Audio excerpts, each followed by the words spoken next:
달콤한 말씀 행복한 하루 오늘 함께 나누실 하나님의 말씀은 예레미야 38장 2절에서 4절 말씀입니다. 여호와께서 이와 같이 말씀하시되 이 성에 머무는 자는 칼과 기근과 전염병에 죽으리라.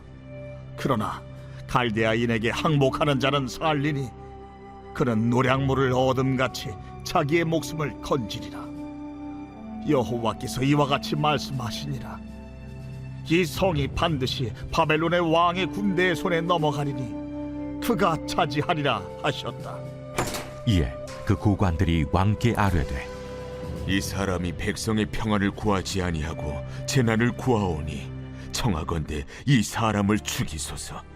그가 이같이 말하여 이 성에 남은 군사의 손과 모든 백성의 손을 약하게 하나이다.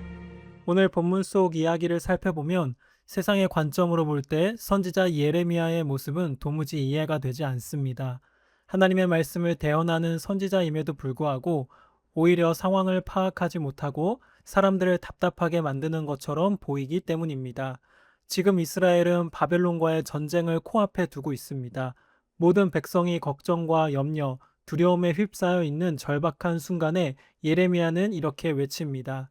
2절, 3절 말씀입니다. 여호와께서 이와 같이 말씀하시니라. 이 성에 머무는 자는 칼과 기근과 전염병에 죽으리라. 그러나 갈대아인에게 항복하는 자는 살리니 그는 노량물을 얻음같이 자기의 목숨을 건지리라. 여호와께서 이와 같이 말씀하시니라. 이 성이 반드시 바벨론의 왕의 군대의 손에 넘어가리니 그가 차지하리라 하셨다 하는지라. 이 성에 남아 싸우는 사람들은 모두 죽을 것이며 속히 바벨론에게 항복해야만 목숨을 부지할 수 있다는 선포입니다. 우리가 싸우면 무조건 질 것이라는 이 말은 나라를 지키려는 사람들에게 얼마나 기운 빠지고 초를 치는 이야기입니까? 이 말을 들은 고관들의 반응 역시 충분히 이해가 됩니다. 4절 말씀입니다. 고관들이 왕에게 아뢰었다. 이 사람은 마땅히 사형에 처해야 합니다. 그가 이 성 안에 남아있는 군인들과 온 백성에게 이런 말을 하여 그들의 사기를 떨어뜨리고 있습니다. 이 사람은 백성의 평안을 구하지 않고 오히려 재난을 촉구하고 있습니다. 그들은 예레미야가 군인들과 백성들의 사기를 꺾고 있다며 당장 그를 처형해야 한다고 분노합니다. 우리의 현실에 비추어 생각해 보겠습니다. 만약 우리 교회가 아주 중대한 문제와 고비를 마주하고 있다고 가정해 봅시다. 모두가 힘을 모아 열심히 해보자고 결의를 다지고 있는데 누군가 나서서 그 일은 어차피 안 될 것입니다. 그냥 포기하십시오. 라고 말한다면 그 순간 얼마나 기운이 빠지겠습니까? 아마 공동체 안에 그런 사람이 있다면 괜히 힘 빠지는 소리 하지 마십시오. 애써 보려는 사람들의 의욕마저 꺾지 말고 차라리 뒤로 빠져 계십시오. 라고 나무를 것입니다. 그렇다면 왜 하나님께서는 선지자 예레미야를 통해 이토록 절망적인 이야기를 전하게 하셨을까요? 우리는 오늘 이 낯설고 불편한 말씀 속에서 우리 자신의 영적 현주소를 돌아보게 하는 중요한 교훈을 발견할 수 있습니다. 바벨론의 포로로 끌려간다는 이야기는 단순히 공동체에 힘을 빼기 위한 소리가 아니었습니다. 이는 이스라엘을 향한 하나님의 준엄한 심판이었습니다. 예레미야 5장 19절 말씀입니다. 너희가 만일 이르기를 우리 하나님 여호와께서 어찌하여 이 모든 일을 우리에게 행하셨느냐 하거든 너는 그들에게 대답하기를 너희가 여호와를 버리고 너희 땅에서 이방 신들을 섬겼은즉 이와 같이 너희 것이 아닌 땅에서 이방인들을 섬기리라 하라. 이 심판의 말씀은 예레미야를 통해 끊임없이 선포되었습니다. 그러나 이스라엘은 이 메시지를 철저히 거절하였습니다. 하나님께서는 이스라엘이 범한 죄를 반드시 다루실 것이며 그 결과로 바벨론의 포로가 될 것이라고 경고하셨음에도 불구하고 그들은 회개하기보다 자신의 힘으로 바벨론과 싸워 이기려 했습니다. 인간적인 눈으로 본다면 국가의 명운이 걸린 전쟁을 앞두고 항복하라는 선지자의 외침은 참으로 기운 빠지는 소리입니다. 세상의 기준에서는 공동체에 하등 도움이 되지 않는 사람일 것입니다. 그러나 하나님의 관점에서는 다릅니다. 이는 결코 기운을 빼는 이야기가 아닙니다. 오히려 이미 확정된 하나님의 심판을 전하고 그 말씀을 끝까지 거스르고 있는 고관들의 교만과 죄악을 정확히 꼬집어야만 했던 것입니다. 앞서 살펴본 예레미야 38장 4절 말씀을 다시 보면 그들의 영적 상태가 명확히 드러납니다. 고관들이 왕에게 아뢰었다. 이 사람은 마땅히 사형에 처해야 합니다. 그가 이 성 안에 남아있는 군인들과 온 백성에게 이런 말을 하여 그들의 사기를 떨어뜨리고 있습니다. 이 사람은 백성의 평안을 구하지 않고 오히려 재난을 촉구하고 있습니다. 고관들은 예레미야를 통해 이 백성의 평안을 구하지 않는다고 비난합니다. 선지자라면 마땅히 백성의 평안을 빌어야 한다는 논리입니다. 그런데 선지자라는 사람이 하나님의 말씀이라며 평안을 빌어주기는커녕 이스라엘의 철저한 실패를 선포하고 있으니 분노한 것입니다. 곰곰이 생각해보면 이러한 모습은 비단 과거 이스라엘만의 이야기가 아닙니다. 오늘날 우리의 모습도 이와 크게 다르지 않습니다. 우리는 하나님의 말씀을 대언하는 사람들에게 무엇을 원하고 요구하고 있습니까? 바로 우리의 평안입니다. 우리가 받아들이기 벅찬 말씀이나 찔림이 있는 불편한 이야기보다는 우리를 격려하고 힘을 북돋아주며 평안과 축복만을 빌어주기를 원합니다. 하지만 우리가 반드시 기억해야 할 사실이 있습니다. 맹목적인 축복과 위로가 결코 우리의 진짜 평안을 가져다 주는 것이 아니라는 점입니다. 당장 바벨론을 이길 수 있다는 헛된 희망과 기대를 심어주는 것은 참된 평안이 될 수 없습니다. 오히려 우리의 죄악으로 인해 바벨론에 패배할 수밖에 없으니 하나님의 징계를 달게 받고 속히 항복하라는 그 뼈아픈 말씀이 결국 우리를 살리고 진정한 평안으로 이끄는 길입니다. 예레미야서 초반부에 선지자가 지적했던 이스라엘의 영적 실상을 돌아보면 이는 오늘날 우리에게도 너무나 절실한 말씀입니다. 예레미야 7장 4절, 9절, 10절 말씀입니다. 너희는 이것이 여호와의 성전이라 여호와의 성전이라 여호와의 성전이라 하는 거짓말을 믿지 말라. 너희가 도둑질하며 살인하며 가늠하며 거짓 맹세하며 바알에게 분향하며 너희가 알지 못하는 다른 신들을 따르면서 내 이름으로 일컬음을 받는 이 집에 들어와서 내 앞에 서서 말하기를 우리가 구원을 얻었나이다 하느냐. 이는 이 모든 가증한 일을 행하려 함이로다.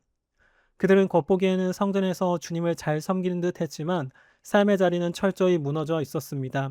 그럼에도 그들은 성전에 거하는 자신들의 모습을 보며 스스로의 믿음과 신앙이 훌륭하고 무조건 구원을 얻을 것이라는 거짓된 확신에 속아 넘어갔습니다. 오늘날도 마찬가지입니다.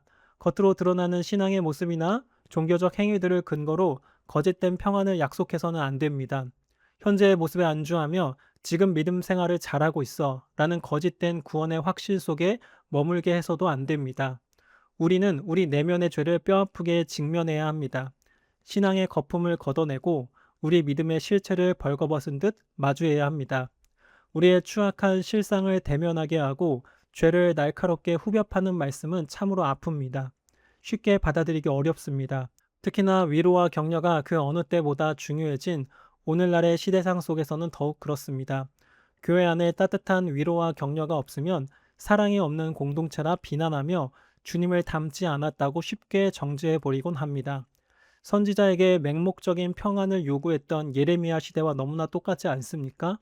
이 시대 역시 교회와 강단을 향해 오직 얄팍한 평안과 위로만을 강요하고 있는 것은 아닌지 우리의 뼈아픈 성찰이 필요합니다. 당시 하나님의 말씀을 거절했던 유다의 고관들은 결코 우리와 다른 사람들이 아닙니다. 오히려 오늘날 우리의 영적 실상과 너무나 똑같습니다. 우리 내면에는 십자가의 좁은 길보다 거짓된 평안을 갈망하는 본성이 뿌리 있게 자리 잡고 있습니다. 내 죄를 날카롭게 도려내는 진리의 말씀보다는 당장 내 감정을 위로하고 안심시켜주는 부드러운 이야기에 더 쉽게 귀를 기울이곤 합니다. 그렇기에 우리는 날마다 살아있는 말씀의 거울 앞에 서서 이러한 우리의 죄성과 치열하게 싸워야 합니다. 내가 듣기 원하는 달콤한 위로가 아니라 나의 감춰진 죄악을 뼈아프게 직면하게 하는 메시지를 의도적으로 찾아 나서야 합니다.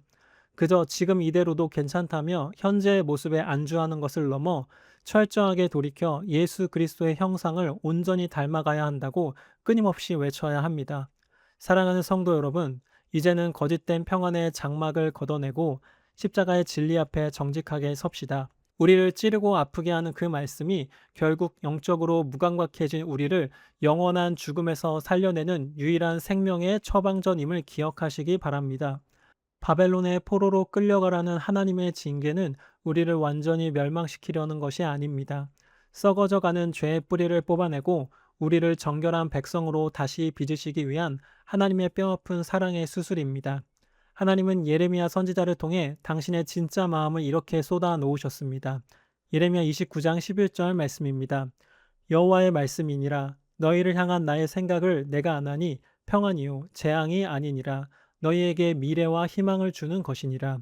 우리의 추악한 실상을 마주하며 눈물 흘리는 그 회개의 자리가 곧 진정한 회복과 소망이 시작되는 은혜의 자리입니다. 오늘 이 시간 내 귀를 즐겁게 하는 세상의 소리와 얄팍한 위로를 거두고 나를 일깨우시는 하나님의 준엄한 음성에 온전히 순종하기로 결단합시다. 찔림이 있는 말씀이 우리의 굳은 마음을 기경하여 우리 공동체가 십자가의 보혈로 빚어낸 영원하고 참된 평안을 굳건히 누리게 되기를 간절히 소망합니다. 적용 질문입니다. 첫 번째, 나는 하나님의 뼈아픈 진리의 말씀보다 내 마음을 평안하게 해주는 얄팍한 위로나 거짓된 평안에 더 귀 기울이고 있지 않습니까? 내 안에서 걷어내야 할 신앙의 거품은 무엇인지 정직하게 돌아봅시다. 두 번째, 우리의 공동체와 다음 세대가 듣기 좋은 축복의 메시지를 넘어 죄를 직면하게 하는 십자가의 복음을 온전히 받아들이도록 이끌기 위해 나는 오늘 어떤 영적 결단을 내려야 할까요? 우리 함께 기도하시겠습니다. 사랑의 주님, 나의 죄를 도려내는 진리의 말씀보다 당장의 감정을 위로해주는 거짓된 평안을 더 갈망했던 우리의 연약함을 긍휼히 여겨 주시옵소서. 지금의 모습에 안주하려던 굳은 마음을 말씀으로 기경하여 주시고 아프더라도 내 영혼의 실상을 정직하게 대면할 수 있는 용기를 허락하여 주시옵소서. 우리를 온전히 살려내기 위해 주시는 그 찔림의 은혜에 순종하게 하시고 눈물의 회개 자리를 통해 진정한 회복을 경험하게 하옵소서. 우리 공동체가 세상의 얄팍한 위로를 거두고 생명의 진리만을 사모하여 마침내 십자가의 보혈로 빚어낸 영원하고 참된 평안을 굳건히 누리게 하옵소서. 우리를 정결케 하시고 미래와 희망의 길로 인도하시는 예수 그리스도의 이름으로 기도드립니다. 아멘.